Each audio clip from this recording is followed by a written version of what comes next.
say that we love Him. Open our ears, Lord, and help us to listen.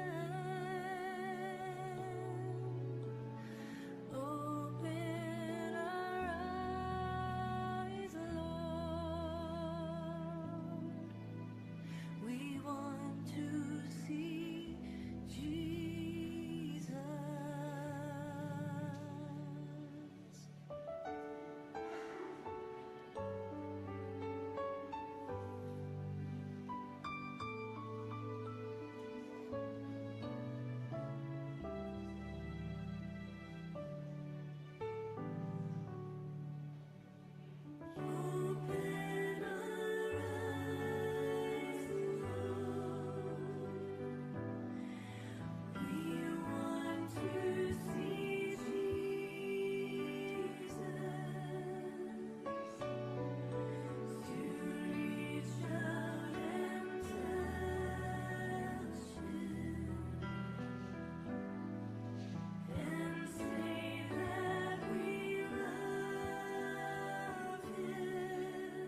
Change my heart, oh God. Make it ever true. Change my heart, oh God. May I be like you.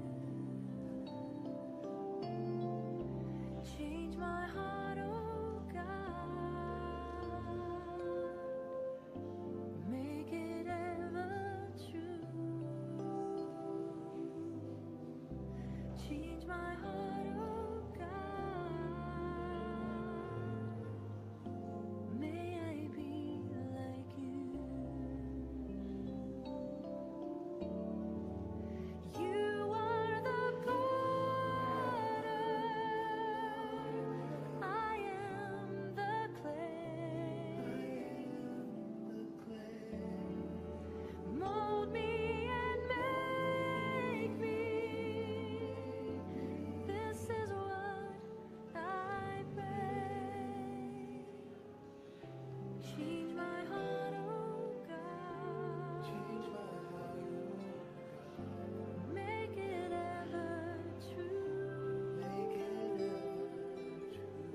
Change my heart, oh God. May I be like you.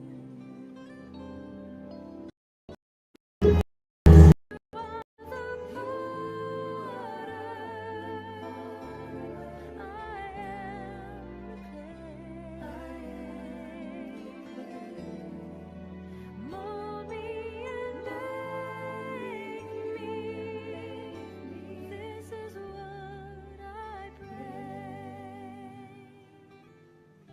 Change my heart, oh God. Make it ever true.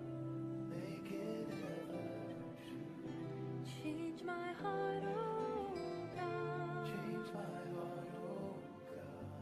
May I be like you.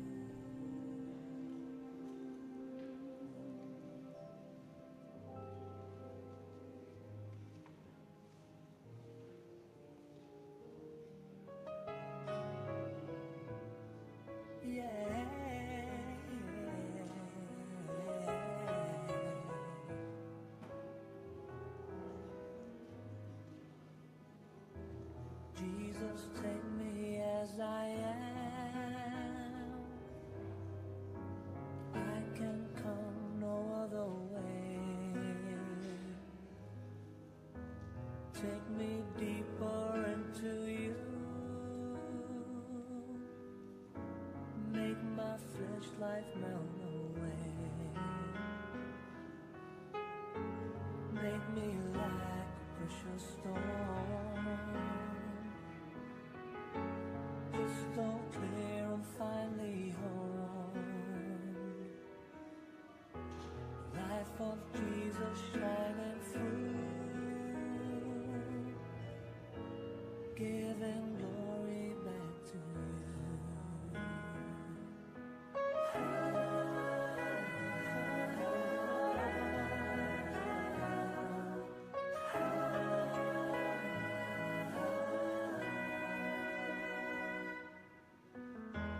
Jesus, take me as I am. I can come no other way. Take me deeper into you. Make my flesh life melt away. Make me like a precious stone.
mai oe au ngā whapai le langa na pasenga o tamai kaisa te loroi whare tua makau o mamālu mamāta mo fia e nei atu mai maunga tele se iongo i maunga i o mai la ia tātou tau whono te anganga fia fia ro tātou Matai'a e sau whamanuia ma whapaia i tātou ai abere kalasia ia no whale o ia le anganga ma le loto au a matalia le no whaima se tasi o se alo ma whanau e whasima le ai mane. Mangalia o le ala watatou tamukaina e le so o le titi o le whale le kua wa iai lava le tātou waiwainga ma le aleu whanatanga tātou whaiatu le kua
le anganga, ma le vai a toa ma le toto.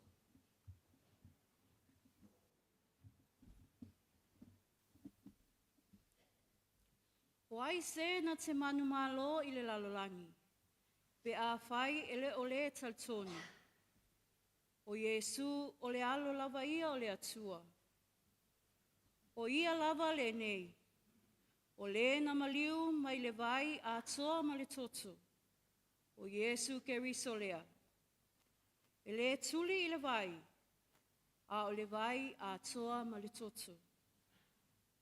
O le anganga foi o lo o moli mau mai. A wā, o le anganga o le upu moni lava ia. E tolu moli mau. O le anganga ma le vai. A toa ma le toto. O le atolu foi e au ngātu ia i le mea e tasi. A whai e talia e ia i tātou le moli mau a tangata. E sili le moli mau a le atua. A wao le nei lava, le moli mau a le atua. Na ia moli mau mai ai i lona lava alu. O le whaatua i le alo o le atua. Ua i totonu i a te ia le moli mau. O le talitonu i le atua. Ua ia whaia o ia ma pepelu. A wā, e le i talitonu ia i le mau. Na moli mau mai ai e le atua i lona lava alu. O le nei foi le mau. Ua fua ina mai e le atua i a te i tātou. Le ola e whaapapau.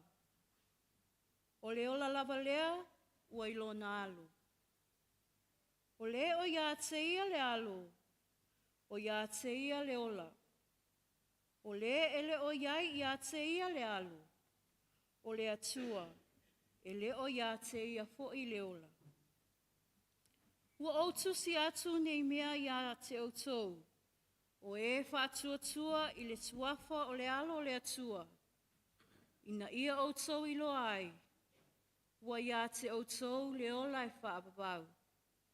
Ina ia outou whaatua foi, i le suafa o le alo o le atua. O le upu a le alii.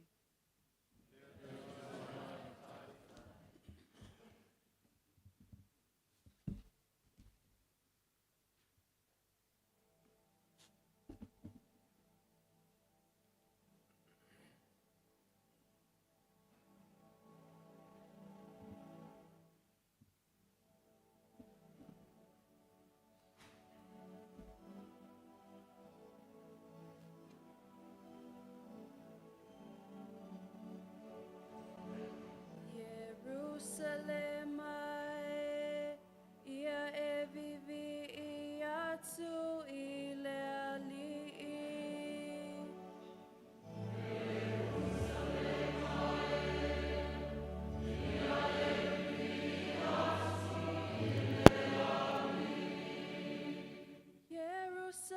Jerusalemae, ia e vivi i atu i le alii. Sionae, ia e vivi i atu i lo atua. Awalo whamalosia ia, o whamau whalawa o pui pui. Olo whamanuia ia, lau whanau i totonu ia te oe.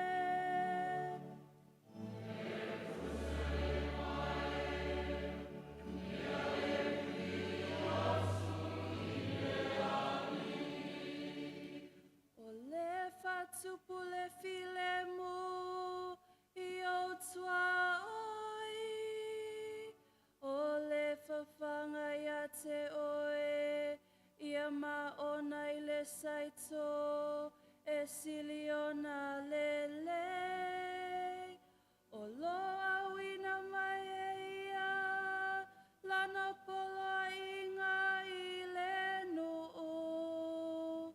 E momo e te lewa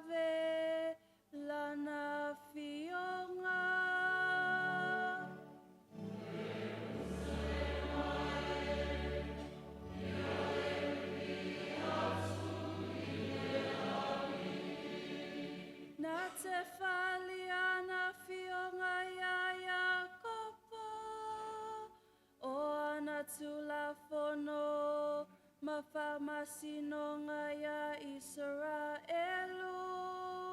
Elei fa peona faya iseta vanu. Elei lo foye la toana fama sinonga. Io to vivi atu ile ali.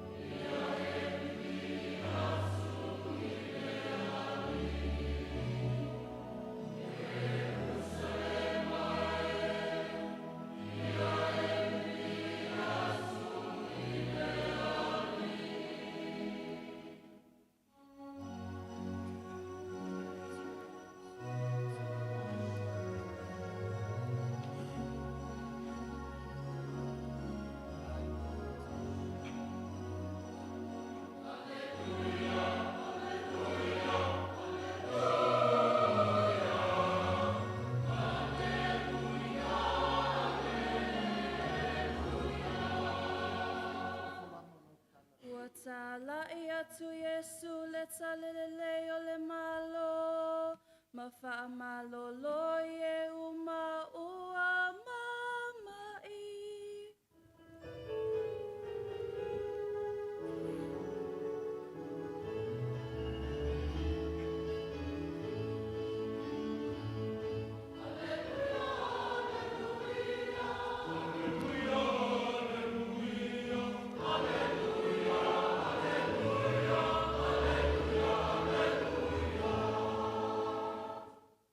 Ia whatasireri ma oto.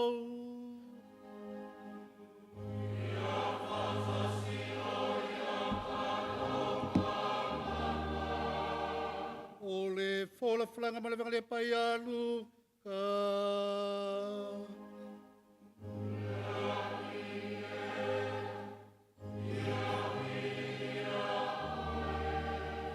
O le matua, o te esa loa lava le mai le pela ia te ia. Sai le tasi ai o ia, whaauta o le tangata o li roia le pela. O ilo atu e ia o Yesu, o na whapau whao ai lea o ia, ma ai oi mai ia te ia, ua whaa pea mai. Lea li e, e whinangalo iai, i ma whai lava ia te oe, o na wha mama ia te au. O na apatu le ia lo na au, o pa i atu ia te ia, o wha pe atu. O te loto iai, ia mama oe. O na te esero lea, o le mai le pela ia te ia. O na whetala atu le o ia te ia. Awa le tau atu se tas, ai e alu, ma whaali oe leo si taulanga, ma watu malo wha mamaina, e tusa ma le pola inga mosi. E whai ma wha maoringa ia i lato. Awa ati rei o na longo atu le tala ia te ia. O na wha poto mai leo le motu tangata i toa tele. E wha longo ia te ia. Ma ia wha malolo ina ia o lato mai. A o maliu o ia i le mea tufua wa tatalo ai. O le tala le ia le ali i.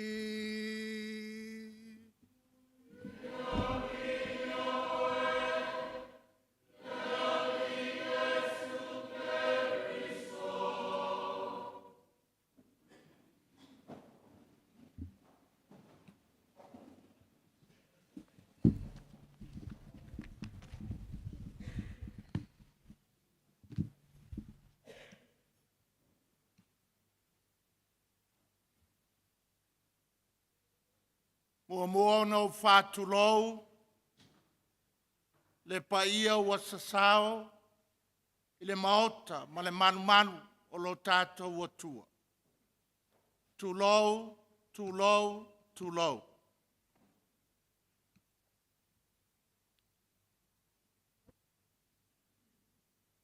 So se pope lava e uma ona tōwhia,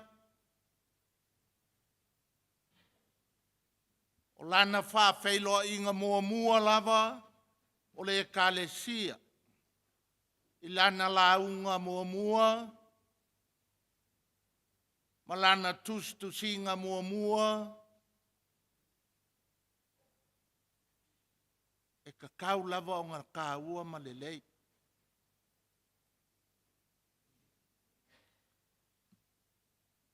Mai ai one luas fultolu.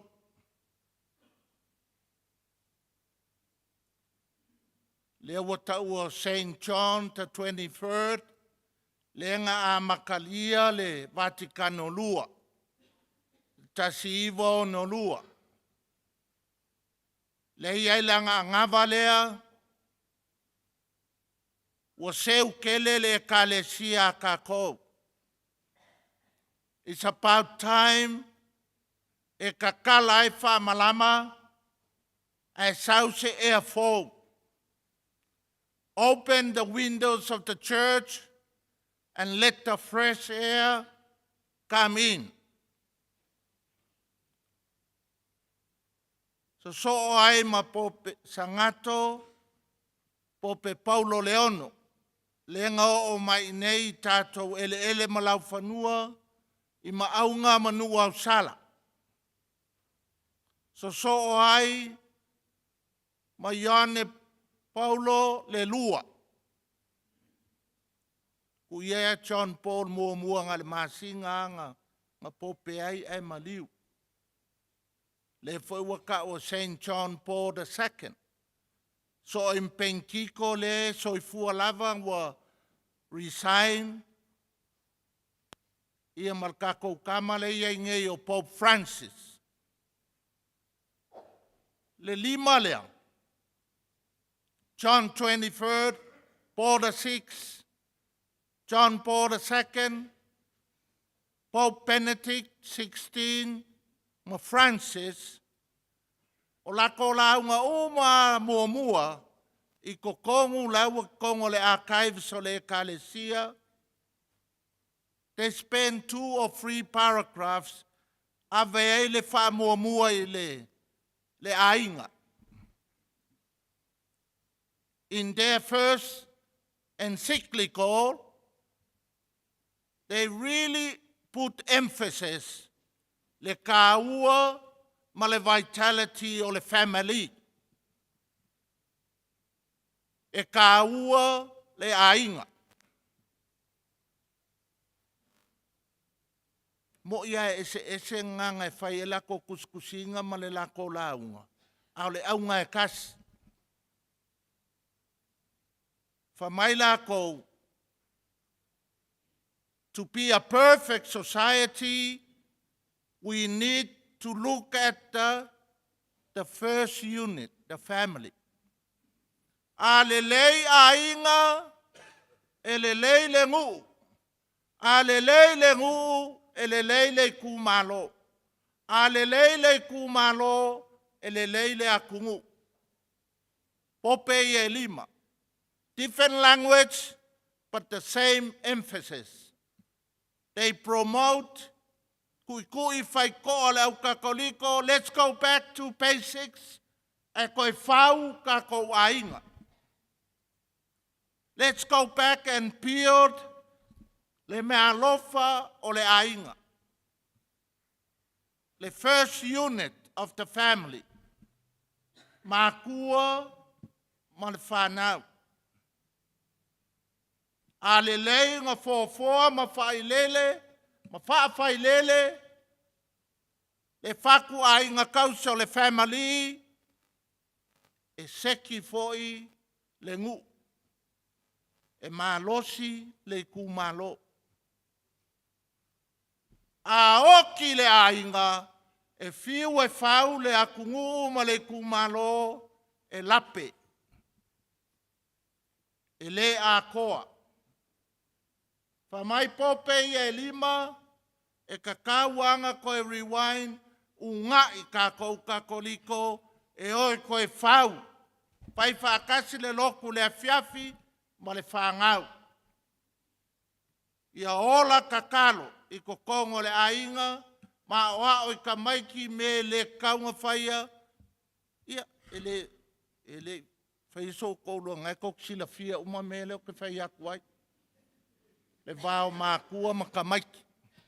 O ai, you know, e leo whasa mo e ola i whalawal kamaikiki e ola i whae le lei. A fisili la ia o le kama ai, o le awhingi o ai, o le akali o ai, e koe kusi ale lima, wao kākou, everyone, e eilo kākou kupuanga, e eilo kākou whaasingomanga, a le leilo kākou kupuanga e power, le nguu ma le kumalo, e le lei le kalesia, le lei le nguu.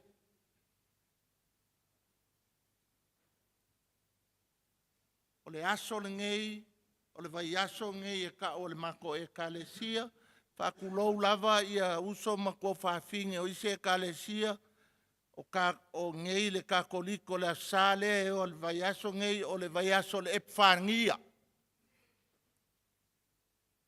O le ale epifania nga whai mea alofa le kua le kangaka e ala ilanga upu, le pepe o le kilisimasi. Nga liu kingo kangaka le upu o le mea lofa ngā le kua le kangaka. A le ale pātū o le whai ngā mea lofa le kangaka mo lo ngā kua. E lau ngā usu le kua le kangaka a mai le kamali anga o le pepe kilismas ka kou ke kiu wha makala o ai o ngā saula ia le pātū e iaile le makawha ioia o e maa. Ka kou ke kali i le launga usu lea, ka kou ke launga kali, e whai fo i le ka kou mea lofa, mo le kua malanga mea lofa. Ia ngofo fale le upu le pepe o krisimasi, i loko ma finga ngalo. Ia ngofo fale sa ku ia maa le mea lofa lea, i loko ma finga ngalo. O le aso ma le wha moemoela ua fionga fale afa ma le wharekua, e kakalo uma le awos kaulanga, le avasenga o ki a kongo ma whaife au uma, o le kako i kumalo so se whaka whai kaulanga, o lua mamanga, o mele lei o le ainga, e avaku uma ma o lua. A o mele le lei foi, sorry to say this, e avaku uma foi ma o lua. Yeah. Ai ala mai anga mako kakalangoa le ofisa this week. Waka alofa isi au vaenga e waku. E le ofia pei la a emotional la a kuu le kofi ki a kongu. Ngau wha malo si au ai. A kusi lima le a kua, malua a inga, o urua o le a ngofo le. Le ngofo le a inga,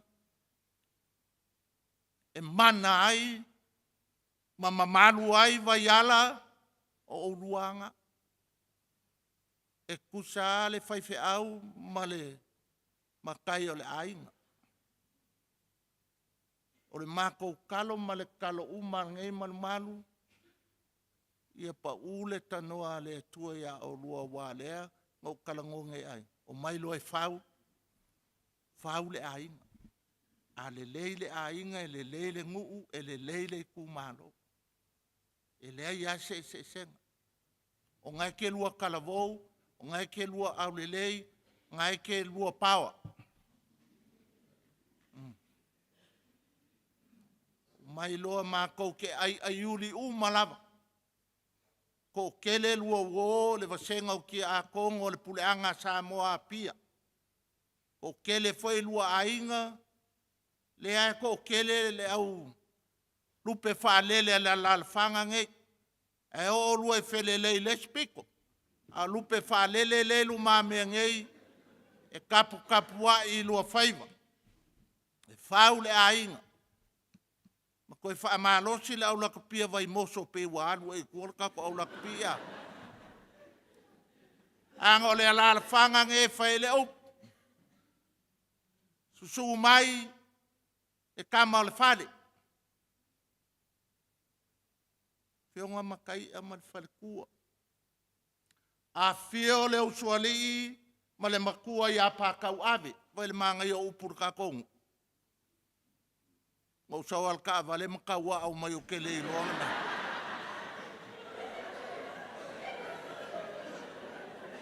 Ai alala kai o lua unge mangulele ua. O le malo losi o upa e whaile ele mawhangua nge. A leo lulua iai le ngofo a inga lea.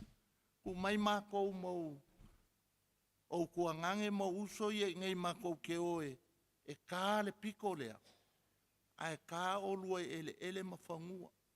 At the end of the day, e kukusa paul ka kou mea le whai. Lua ngofo mai le ainga e whau le ainga e kongo le ngu ia mana, ma manguia lua whai walo filima, whapea ngā whai, lua uso ma kua ngange le e oe, e vai malima mo le kala lei, i le pule anga, wha ake e po Samoa pio, se pule anga makaukia le mangaia. E lei se pule anga le laulangi kako liko e mawhaia le kako pule anga, o ka le whai ngā kāo ngai pule anga. Ese le mangai o ngai aso ma ngai afiaf. E ele sala la vaenga le. Mamai, ngā laua fio koe ngā sinka mai lo koe whapai. Ai sau, ora o lenka walwhak. E pe pelo ale a vaenga le ma. Ao mika mikanga i o ainga whale awha man whalekua. Kai ao le whai mua ngai mea whale loko. Kai ao mea whale akungu ma le whasamoa. Whae e papa. E swafa e ke lua ngofo e ma kausi le ainga, kausi le nguu, kausi le kalesia ma le kumano. Kako wolo le upo le akua le la alua au whai upo whalkangaka. O le evangelia nge. Whamai le whai kaunga mua se kako mua. So sesi lava o le kongo le manu nge, wa soifua ai le akua. Lai kiki makua, makai, whalekua o le kausi, o le makua kausi, o le soifua ai le akua. Longa winga, e mana lau kala e whai. E le lei le kako me whai, e soifua le akua ia kako malava. Po le ale e kalesia e ke vivi ai le akua, soifua le akua ia kako malava. Sau le evangelia o ila le catcho le mea.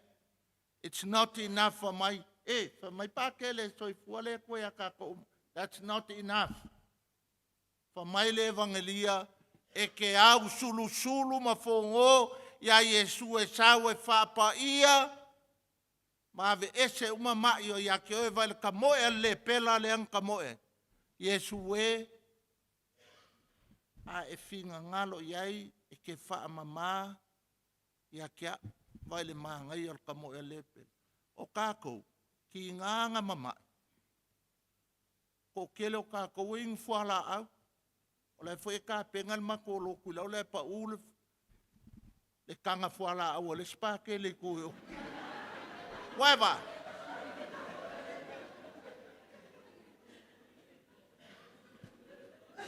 E le se le anga. Fa mai le upo le kole so, au ke fia kama a, au ke fia kenge a e i o ufanga la monu pisa TV, ai solo ya Yesu mo fa mai, Yesu e o au lea. A fio mai ave ese, lau koko maualunga. A fio mai ave ese, lau fai kakala. Yesu e o lo au vai o kal.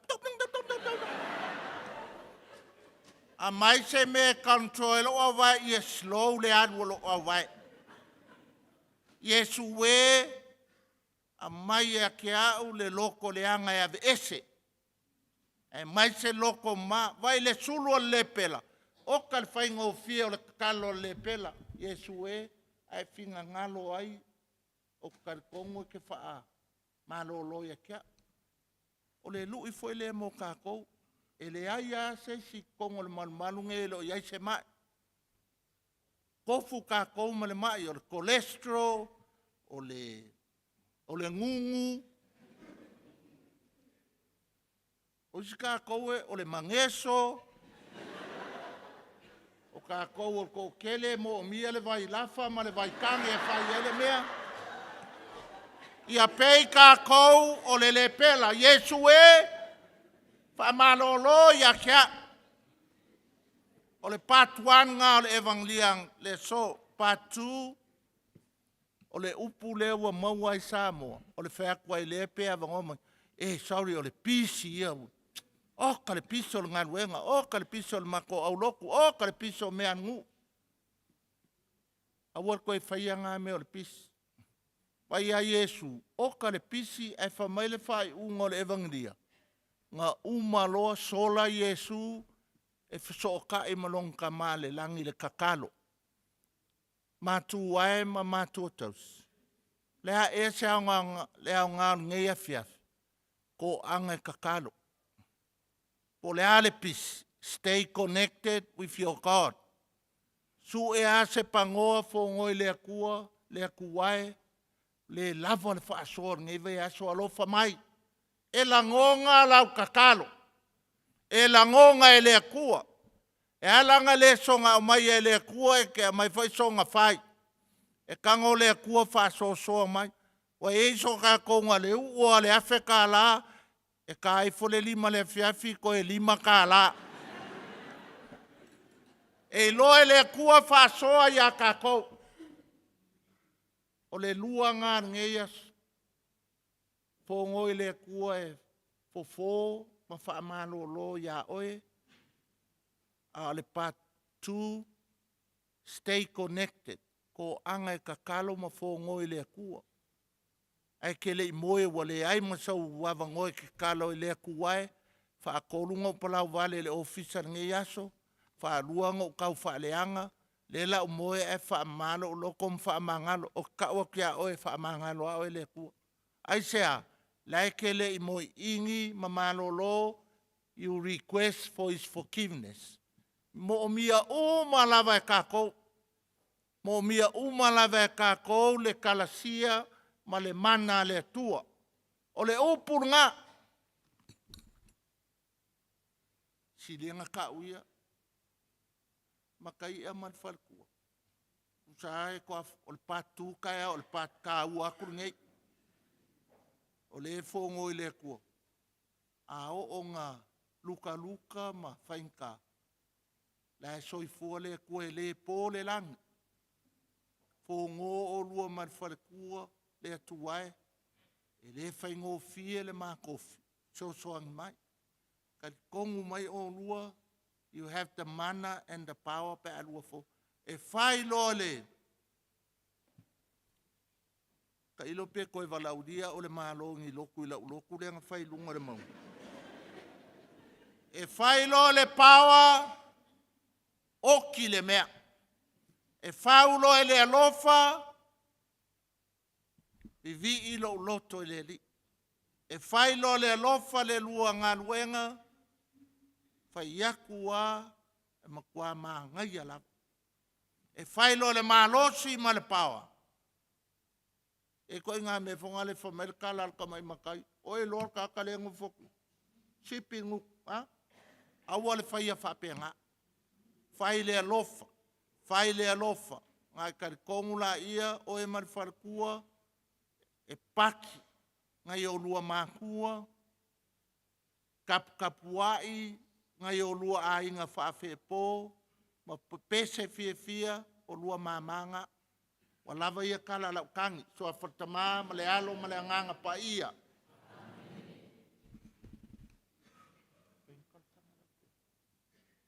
E o le mako e kale sia kuku la ipe a whaikar tangala. Let us be upstanding for our prayers of the faithful.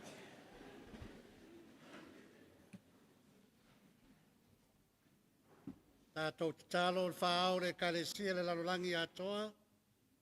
Whaaore kalesia i Samo nei. O nouso i pekpō, i tua ingsa, mai e whai tofi le lotu. Ia ma waa ma mausari le lātou whātua, ma whāfua loa ina le lātou soifua, wa le tala le leia le atua. O la tātou morenga lea i le alii. Tātou te tālo mō tofinga taitai. Taitai whae kalesia, whae malo, so se wha la tutonga, tutono a inga, nu malaya la whanga. Ia taitai ma le while mu, ma le alofa le nu o le atua. O la tātou morenga lea i le alii. Tātou te talo mo le whire mua le ralorangi, mai le mua tātou atunu pele o Samoa. O la tātou o renga lea i le alii. Talo mo e popo ngatia mai mamai. O la tātou o renga lea i le alii. Talo mo le afionga ti a kono Matai'a, fale afa Matai'a, ma le masiofo po le whaktua ia pako. Whamanuia le tua ia olua. O la tātou o renga lea i le alii. Le upu whalwhala sa whalwhalaina na na fionga ni nei afiafi. E whai maoso le tātou whainga malanga. I ni nei vai aso, ma le aso sa rumanai. E whaatala leina ai tātou o le nu o le tua. O la tātou o renga lea i le alii. Tu whatasi ma le whautua talo le tinapa ia, tātou whapeifo, te olofa le sina, te ngāle a ngālofa, o lo mātou ola, o mātou.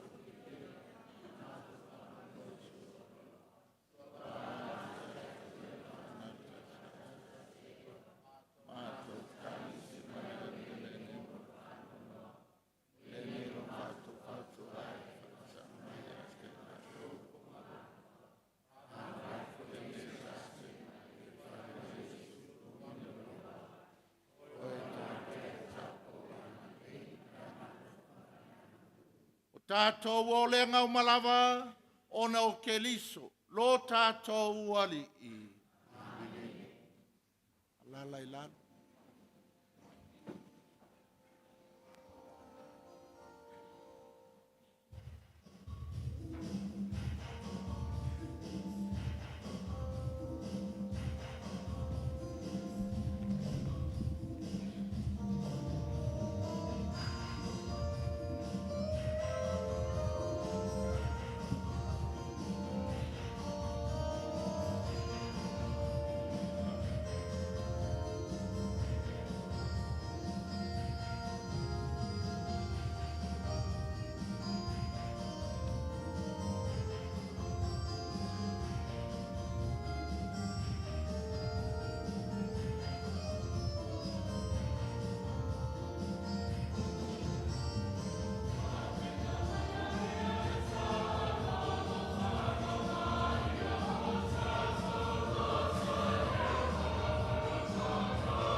man.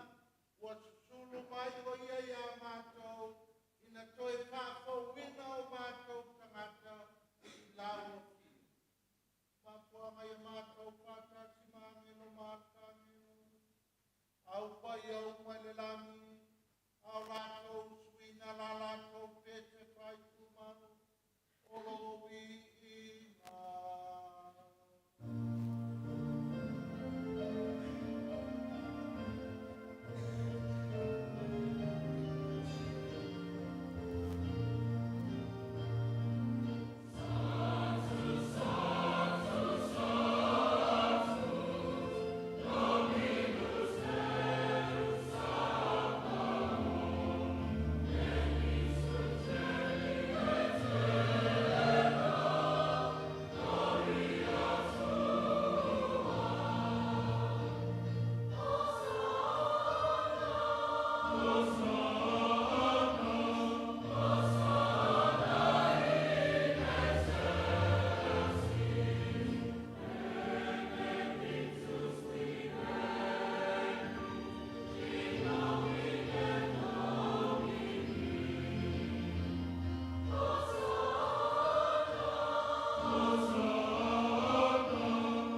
Ia kumea te mātou malawene mātou ngama kutoi patasi te ola I te whāwau.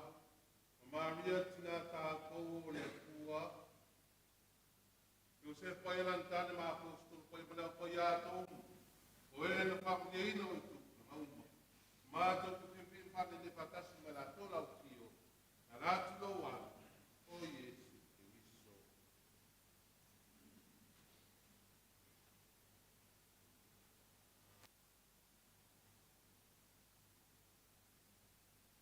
Mama manae, ono ia whakatasi mai ana ia te ia.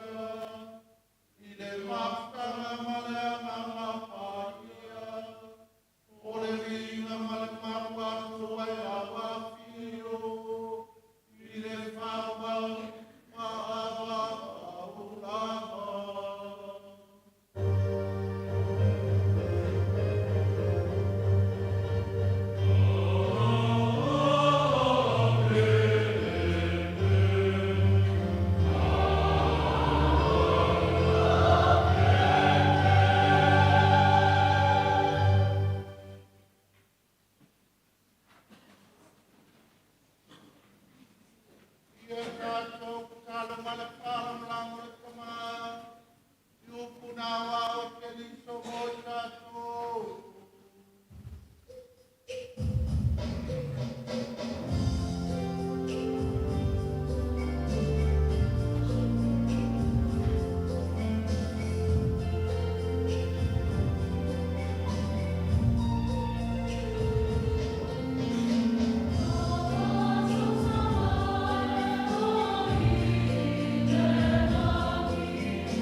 wane ye sila ia mātou ang sa.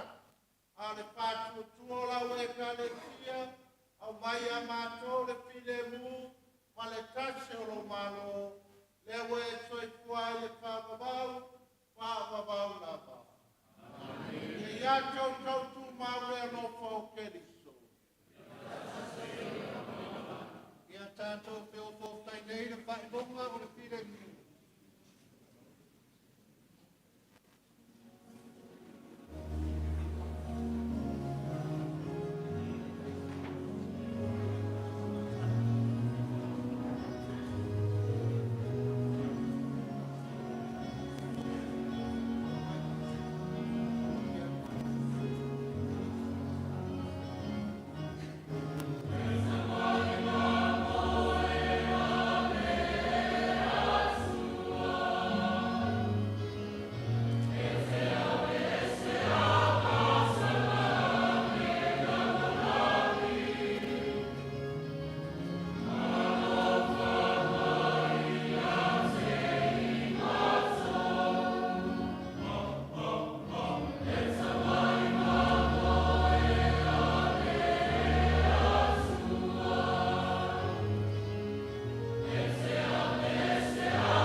Le ava mar whaaloalo e wala au atu.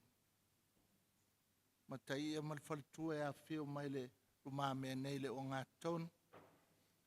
Wala au mar whaaloalo le au osi taulanga tātou tūtūlai avel tātou whaamanianga. Mo le nofo fou, mo le tofi fou, o le aing.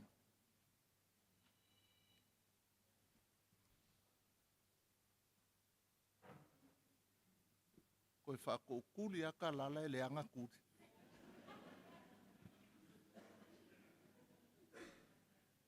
Le atua lo mātou sili ese, mātou te avatu luma mea nei o le sanctuario, fale afa makalala. O alo ma whanau e whasino lo mātou nu, o le mātou e kālesia. Ua wha manuianga le tofi, tama le whale, e mamalu mamana ai vai ala, le atuai aua te tū la foai, ia i la ua. Whapa ia ma whamanuia la ua, i le tano lau kalasia, ia e amata mea le nan lo foa inga.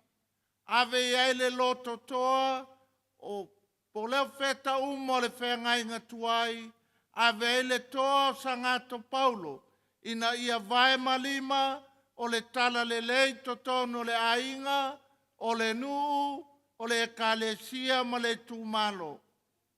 Give them the gift of good health, mind and body.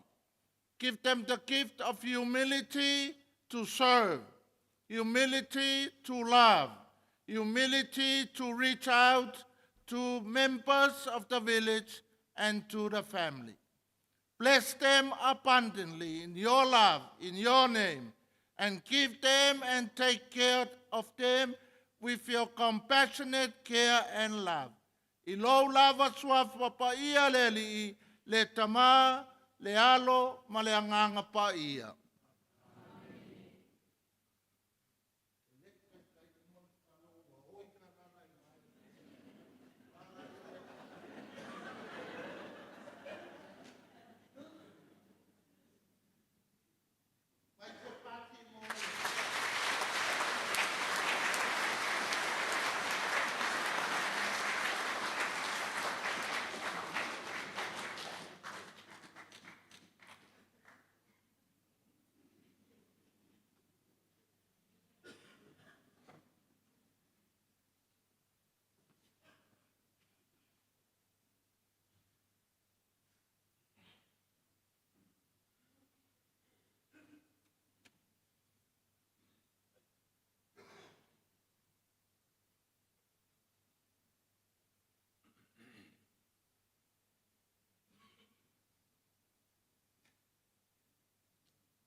Sa kua ue na o fere ma op ya wa sa ngomar kamal pula ma ke mai uma o mongo fa kulo le fio ka ko ri no nga fiang pa i sa kala me ka le skia sa kala me ka le lo kulo wia ka kulo foi le fio lo fio ngal kamal pula ngal ka kai foi sa nging o fio ngal a ke pikpo kulo Aku le fio ku fionga yo si kaulang. Ia fa le kalesia. Ia fa le malo. Ia fa le aku kulo. Salo lewo ko fa fonga ila nga oke le fefin ngai. Ia lo leo ma suya ma ua mar ko ngai. Si fa leo le ngang fa kai lo fionga kamal pulang. Kadia le mafa kalu laku ma kalu aku. Te mai lau fionga walma misa ni fiafi. Aveo se misa e fa afkai le kua o langa mea lofa o le kofi ki a kongo. Aveo foi se misa ma ki fa ma vai akuai i lau nganga ki a kongo. Sifulfa kausanga fa ea le kuleanga ma le kalesia meise le kua i kofinga. Ma o ngai ka ko kulanga male kalesi e fa le wale ngang fa kai manga ko foi ka mal kulanga se ngava i kau le fiong la ki ko ya al paki lui makalinga Ia o ia lea, mafuai, o mako se e wār kofing. O le koe le ngang whaakai, lo fionga, mo le maulunga raka kupulanga meise, sa whai ngau si kaulanga, se avango o mako kukua, e ala i kofinga ki ako. O se mako upu se whaakai aku lo kupaia mo lo kumamal. Maulunga ngi yaso mo le whaamoi moe, lo kuafio mai, kala mai ao. Whaakai le alolofa, whaakai le mga kumai, whaakai le mga ia o sa mako kua, ia walo kupaia mo lo kumamal.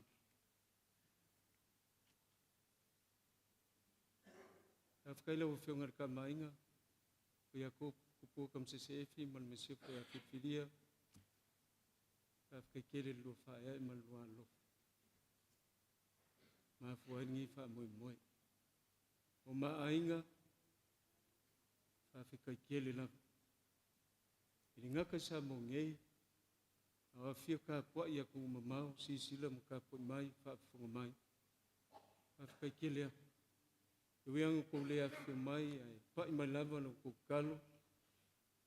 Amalo si au mai, lo ko kere ai, ia wale whaamoi moe. Alo, whaakai. Ka kongu, ka lo whai. Na wafionga raka maa whale, na wafionga le makua pa kawafu. Ko maanga unge maung le lewa, makua ia ko ala maki whea. Ingo whakama ma le malai, maa lo whaakai. Nau ko mangaku wangi, mangaku wifu. Sau kau kua raka kongu, lea wa ko whaea e iai. Whakawaa o lukanga. Ori aku ai, le ngang whaakai. Ka po inga se uso makua ia e ulopo. Ko maka lo ka po mai ia usikalia. Ka po inga le fionga ia pakele moe. O le mwhainga ko whakasi o ngisi ia o ko ngele maanfia. Ka malo whaakai. O maa inga umalanga. Malanga mai fafo masamo nge. Whaakai kele lava. Ngonga lava le nganga o whaakai ma le whangai kia. Wa ia au ngei whaleafa makalala. O ko whaea e ai. Wa ia i mau. Eui lea.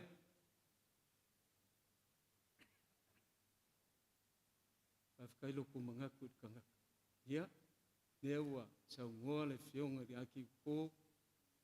Kai o sau nginga i wha mangaku ri ka ua o ai. Tangi salofoi o lela. Maka iai le ngā wenga ngai wha maupopo loko i whale. Sa wai ngai maupopo e nguu. Maupopo e fui kumalo. Ai si sinang maupopo le karisia ngā kalo lea. Ha foloa le kuar soi fua lau fionga kamao puleanga. Ko pema nguu. Au ko whai lau fionga. I whapenga. Mawala o whianga iai markai ka inga o kako puleanga. Mongi lava wai. E le whaingo fia u whai.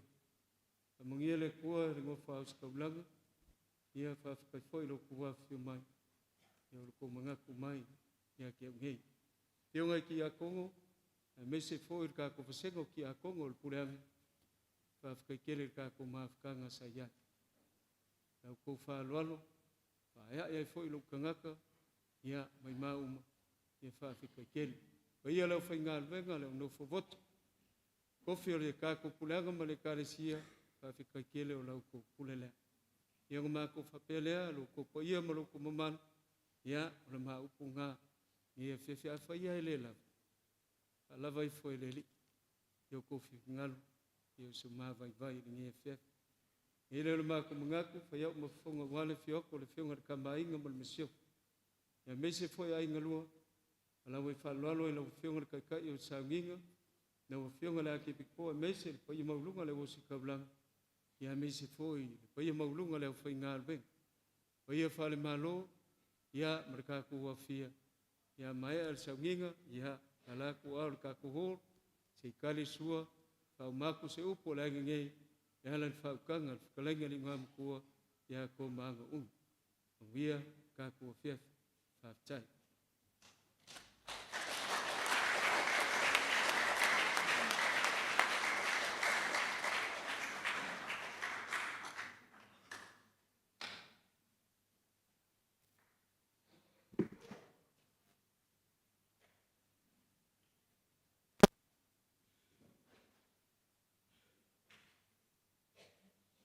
ia tātou tatalo.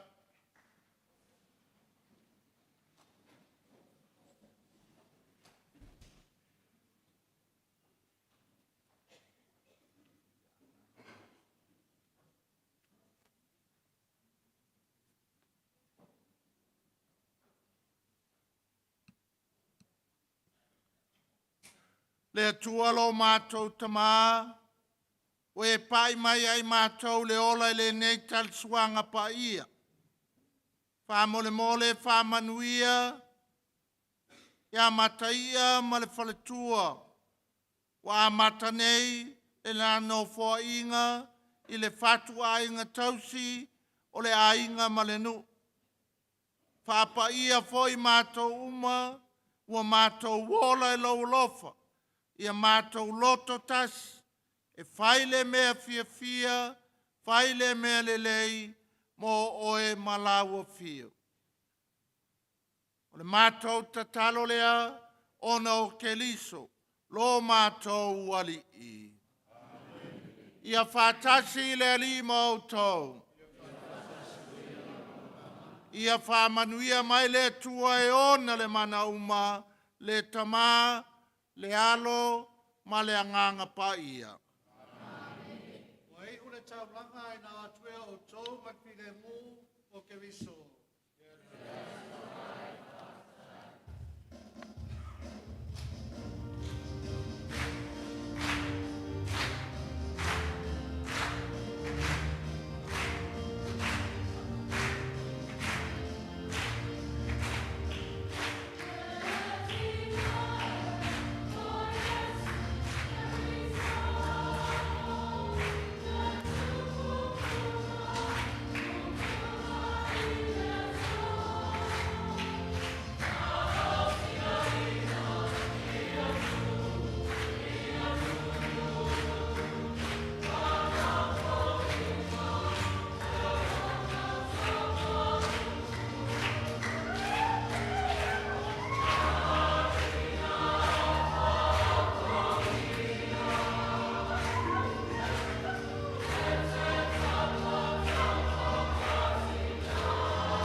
Desire